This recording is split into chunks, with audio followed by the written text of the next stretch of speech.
long-standing support, and I'm very happy to be back home in Maryland.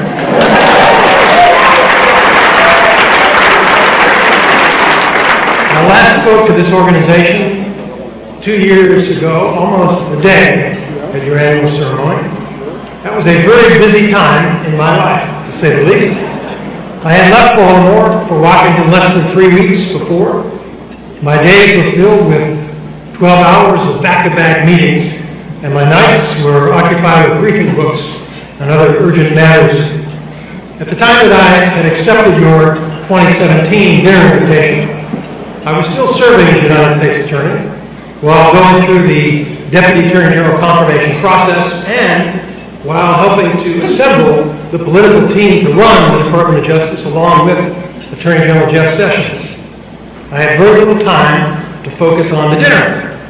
Now, my previous meetings with the GBC involved discussions with about a dozen people in your headquarters office on Calvert Street.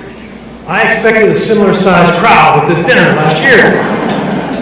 There was a lot going on at the Department of Justice, but the GBC was a very important supporter of my office, now Rob Hur's U.S. Attorney's Office here in Baltimore, a very important supporter of our successful efforts to reduce violent crime. I think it's important to emphasize that we know that we succeeded in reducing violent crime, and we know that we can do it again if we restore that federal, state, and local coordination that was in place for so many years under the leadership of, among others, Greg Bernstein, who is here tonight.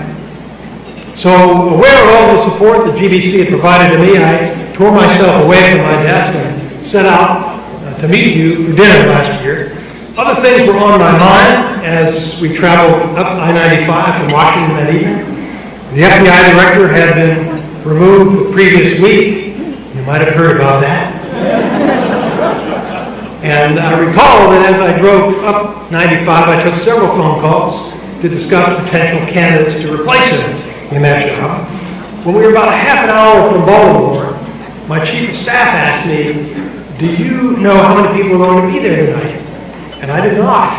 He said, "There are going to be 1,000 people." And I said, "That's a lot more than I thought." He followed up with another question. "Did you know they're going to give you an award?"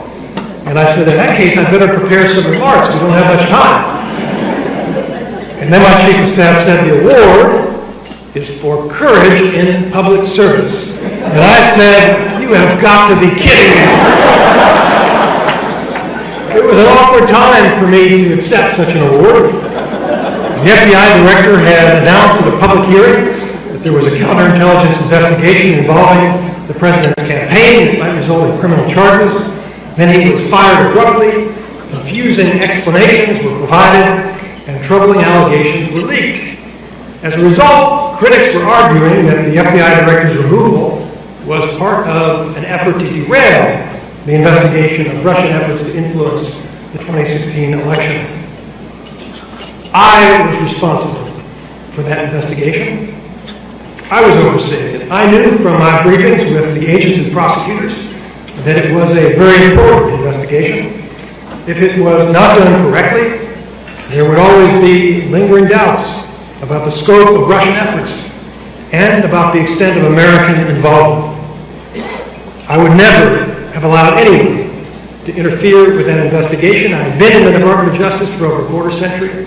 Although I was relatively new to the job, I knew how to manage criminal investigations. The special counsel's report states that the President's counsel advised me on Monday afternoon that the President had decided to remove the director. It was news to me. Nobody said that the removal was intended to influence the course of the investigation. Later on Monday, the President showed me a letter detailing his reasons. Then he told me to deliver a memorandum to the Attorney General with my concerns about the director's conduct the following morning. He did not tell me what reasons to put in my memo. Now, the special counsel's report states the President asked me to mention in my memo that the FBI director had told him that he was not under investigation, the same language that ultimately appeared in the President's public letter. I didn't include it in my memo because, number one, I had no personal knowledge of what the director had said to the president. And number two, in any event, it was not relevant to my memo. It's important for you to know that I did not dislike the FBI director. On the contrary, at the time I admired him personally, and I appreciated many of his accomplishments at the FBI, and I would be the last one to condemn anyone for a judgment call. These jobs are difficult. They require choices that invite criticism. But while there are many issues in our line of work in which a range of decisions may be reasonable, there are bright lines that should not be crossed.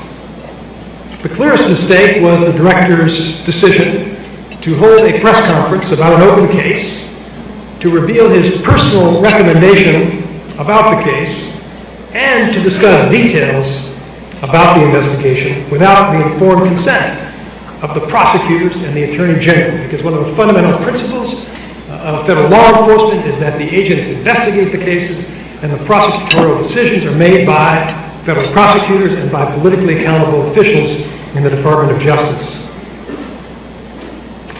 The director then chose to send a letter to Congress on the eve of the election, stating that one of the presidential candidates was under criminal investigation, expecting that letter to be released immediately to the public. Now, those actions, in my view, were not within the realm of reasonable decisions. They were inconsistent with our goal of communicating to all FBI employees that they should respect the role of the Attorney General of the United States, that they should refrain from disclosing information about criminal investigations, they should avoid disparaging uncharged persons, and above all, they should never take any unnecessary steps that could be perceived to influence an election. But the director doubled down in his congressional testimony. In essence, he said that he would do it again if he had the chance. Now, if I had been asked to make a recommendation before the removal decision was made, I would have included a more balanced analysis of the pros and cons. But my brief memo to the Attorney General was correct, and it was reasonable under the circumstances. If I had been the decision maker, the removal would have been handled differently, with far more respect and far less drama. So I do not blame the former director for being angry. I would be too, if I were in his shoes. But now the former director seems to be acting as a partisan pundit, selling books and earning speaking fees while speculating about the strength of my character and the fate of my immortal soul. I kid you not. That is disappointing. Speculating about souls is not a job for police and prosecutors. Generally, we base our opinions on eyewitness testimony. In any event, I agreed with the then acting FBI director, who testified that the firing would not impact the investigation. On the other hand, I recognize that the unusual circumstances of the firing and the ensuing developments would give reasonable people cause to speculate about the credibility of my investigation. Those circumstances are publicly known. I also knew, based on briefings that I received from agents and prosecutors that are now public as a result of indictments that we've returned and information in the public report, I knew that there was overwhelming evidence that Russian operatives hacked American computers and defrauded American citizens. And it was part of a comprehensive Russian strategy to influence elections, promote social discord, and undermine America, just as they do in other countries. And people with connections to the presidential campaign who are under FBI investigation in relation to their connections to Russian agents. At the time, these were allegations. They were leads. It's what we call predication. Nobody had been convicted of the crime. Nobody had been charged with the crime. But based upon what I knew in May of 2017, the investigation of Russian election interference was justified. The Department of Justice Inspector General is reviewing aspects of the counterintelligence investigation. Before I left the office, actually about a year ago, I participated in ensuring that there would be a full and thorough investigation. If the Inspector General finds significant new facts, I would reconsider my opinion. But I need to base my opinion on credible evidence. That is what makes the Department of Justice special. in America. Now, the President selected me for the job of Deputy Attorney General. The Senate approved my nomination, and I took an oath to well and faithfully execute the duties of the office. As the leader of the Department of Justice, the acting leader for purposes of that case, that oath gave me a legal obligation to make a nonpartisan law enforcement decision without regard to political considerations. I determined that I needed a special counsel to help resolve the election interference investigation in a way that would best protect America from foreign adversaries and that would preserve public confidence in the long run. I knew that some people would not be happy about it. I knew that it would be unpleasant for me and my family. But at my confirmation hearing, I promised that I would conduct the investigation properly and see it through to the appropriate conclusion. In my line of work, you keep promises. And in my line of work, the appropriate conclusion is the result when you follow a process and you complete an independent investigation. You are not out to get anyone. You're just out to follow facts wherever they may lead. Now, when Bill Barr was Attorney General the first time, for 14 months from 1991 to 1993, he appointed 3 special counsels and 1 independent counsel. Attorney General Barr explained that he just used his inherent authority to appoint special counsels, even though in one case he could never quite understand what the allegation was.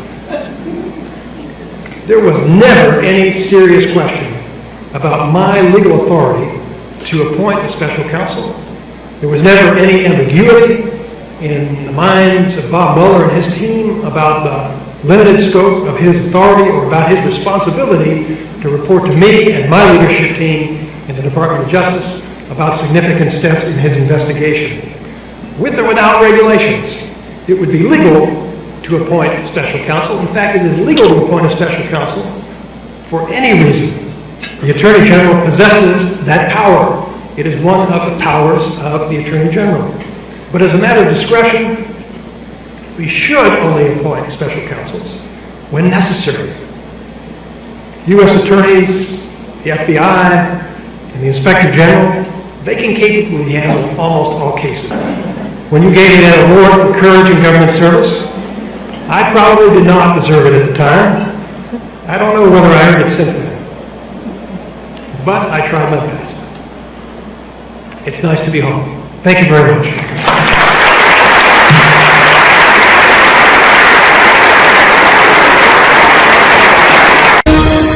It's a kind of a calming feeling, I always tell folks, when I think of the Holocaust and the tragedy of the Holocaust and the fact that it was my ancestors, Palestinians, who lost their land and some lost their lives, their livelihood, their human dignity, their existence in many ways have been wiped out, and some people's passport, and just all of it was in the name of trying to create a safe haven for Jews.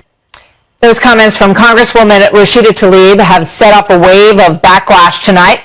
President tweeting this: Democrat Representative Tlaib is being slammed for her horrible and highly insensitive statement on the Holocaust. She obviously has tremendous hatred for Israel and the Jewish people, he writes. Can you imagine what would happen if I ever said what she said and says? Here now, Ben Shapiro, editor-in-chief of DailyWire.com. Ben, good to see you. Thanks for coming back. I guess, first of all, your reaction to what Tlaib said, the initial comment that got everybody's attention. So there's the stuff that she said that's anti-Semitic, and then there's the stuff that she said that is not anti-Semitic. The stuff that she said that's not anti-Semitic is the stuff where she actually laments the Holocaust, and so people are getting that wrong. Right. The stuff that she said that is actually anti-Semitic is the part where she talks about effectively Israel being created post-Holocaust as a sop to the Jews, that is historically inaccurate and wipes away the entire Jewish history of the land, which is 3,000 years old. The Balfour Declaration, signed in 1917, already started establishing a Jewish Israel. And then she creates this utterly fictional account where Palestinian Arabs were welcoming Jews into the British Palestine. That, of course, is not only untrue, it is the precise reverse of history. The leader of the Palestinian Arabs at the time, the Grand Mufti of Jerusalem, Haj Amin al-Husseini, he was an ally of Hitler. He was calling for the final solution to be implemented in the Middle East. He was stumping for genocide against the Jews throughout his entire career. Palestinian Arab resistance to Jews living in British Palestine ended with the British actually refusing Jewish refugees from Europe in the midst of the Holocaust. So she is rewriting history to anti-Semitic effect here. I mean, why, I guess is my question. You know, I mean, do you think that she doesn't understand the history of it, or she chooses to see it differently? I mean, you can't really get into her head, but, you know, what are your thoughts on that? I mean, I think that she perfectly well understands the actual history here, but the revisionist history serves an anti-Semitic goal, which is that Israel is illegitimate and ought to be abolished. She's a supporter of the boycott, divestment, and sanctions movement. She suggested that if you're a supporter of Israel, you are guilty of dual loyalty in the past. I mean, she, along with Ilhan Omar, is part of an anti-Semitic contingent of the Democratic Party, now being protected by the Democratic leadership. She claims that she's being attacked unfairly, and that, as you point out, she did go on to talk about the horrors of the Holocaust, the tragedy and the horrific persecution of Jews across the world at that time. But then she goes on to talk about a one-state solution, and she basically says this, we could put it up on the screen.